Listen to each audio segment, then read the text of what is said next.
the soul is a very handy concept and a very handy experience for people to have. Sometimes they experience themselves as a soul. Sometimes that's in the context of a soul traveling into different bodies and having different lifetimes. Sometimes it's a soul traveling other dimensions even and having other dimensional experiences. But in the end, it's also true that that soul, the idea of a soul is simply a separation idea. It's something, again, that says, well, I may be bigger than this body. Most of the people walking around the planet conceive of themselves as being their body, being in their body. And it can be a tremendous leap for them to experience that they are in fact a soul. And they feel very separate as an individual body. And when they experience themselves as a soul, there's a way in which that lifts much of that limitation. It lifts that bodily limitation.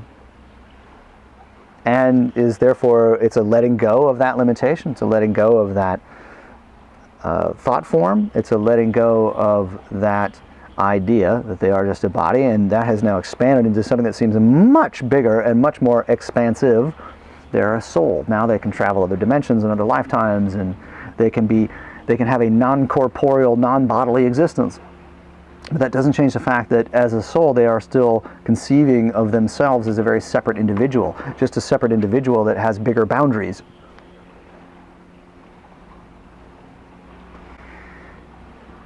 So can God be fragmented? Of course not. Perfect oneness is divine because it's perfectly one. So from from that perspective, can a soul be considered a fragment of God? No, there's no such thing as a fragment of the divine.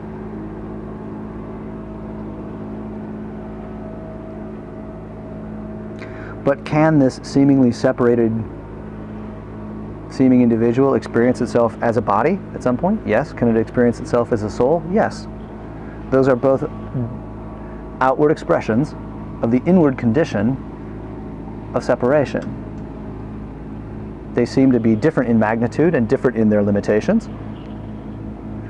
And ultimately, neither of them are true, because God can't be separated.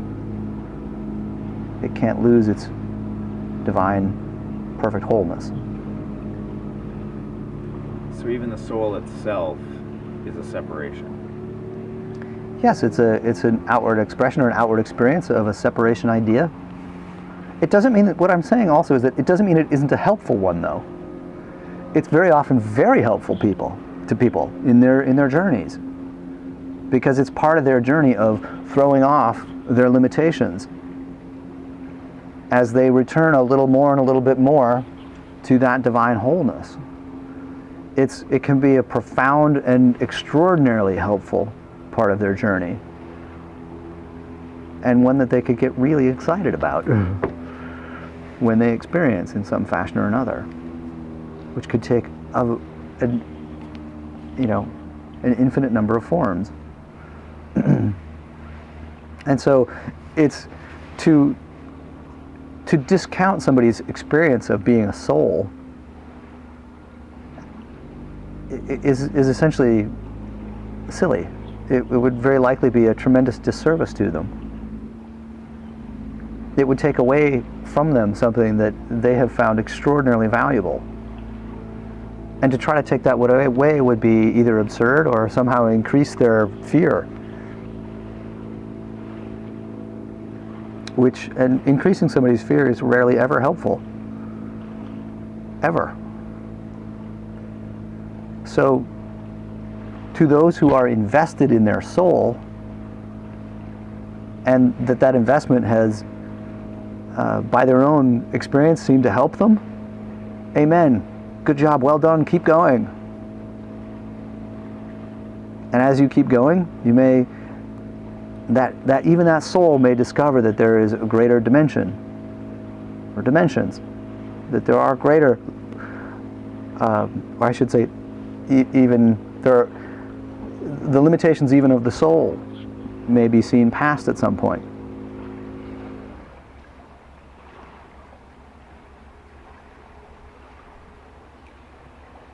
And amen for that. And until that time, God bless all the souls.